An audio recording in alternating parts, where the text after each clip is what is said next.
खनिज विभाग और शासन की निष्क्रियता से मजबूत हो रहा रेत माफिया। नर्मदा नदी का आंचल छलनी, टोकन सिस्टम से राजस्व का नुकसान, खनिज अधिकारी की उदासीनता पर उठ रहे सवाल। जिले में रेत माफिया मनमानी बरत रहे हैं और खनिज अधिकारी सावन सिंह चौहान की कथित अनदेखी के चलते बेखौफ होकर अवैध उत्खनन परिवहन में लगे हुए हैं। नर्मदा नदी का आंचल छलनी हो रहा है, लेकिन जिम्मेदार अधिकारियों का इस ओर कोई ध्यान व चिंता नहीं दिखाई दे रही।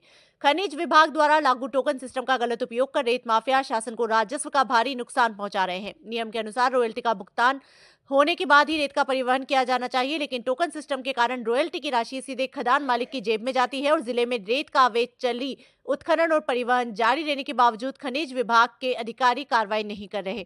डंपर और माफियाओं पर कोई नियंत्रण न होने से उनका मनोबल बढ़ रहा है। जिला खनिज अधिकारी सावन सिंह चौहान की भूमिका भी संदिग्ध मानी जा रही है।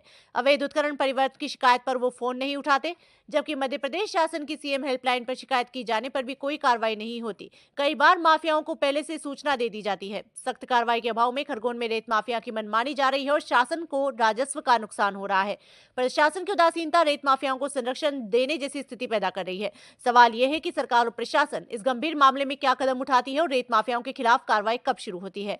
अंत में सिर्फ एक ही सवाल, खरगोन जिले में इसी प्रकार से नियमों के विरुद्ध और अनदेखी कर रेत का उत्खनन और परिवहन करने वालों पर कोई कार्रवाई नहीं होती। ऐसे खनिज अधिकारियों पर कार्रवाई न कर उन्हें प्रोत्साहित कर खरगोन जिले के अतिरिक्त भी अन्य जिले का प्रभार देना क्या ये नहीं दर्शा रहा कि शासन की तरफ से उन्हें खुली छूट दी जा रही है।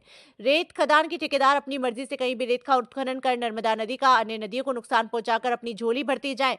क्या ऐसे ठेकेदार और अधिकारियों पर कोई कार्रवाई होगी या फिर सिर्फ जनता बेवकूफ बनेगी और शासन प्रशासन देखता रहेगा। और शासन द्वारा भी 2025 में जियो टैगिंग का बोला गया है, फिर भी रेत माफियाओं ने बेखौफ होकर अपनी खदानें चला रहे हैं। क्या शासन प्रशासन चुप्पी बनकर बैठे हैं। एमपी न्यूज सैटेलाइट खरगोन जिला से राजा गोखले, ब्यूरो चीफ की खास रिपोर्ट।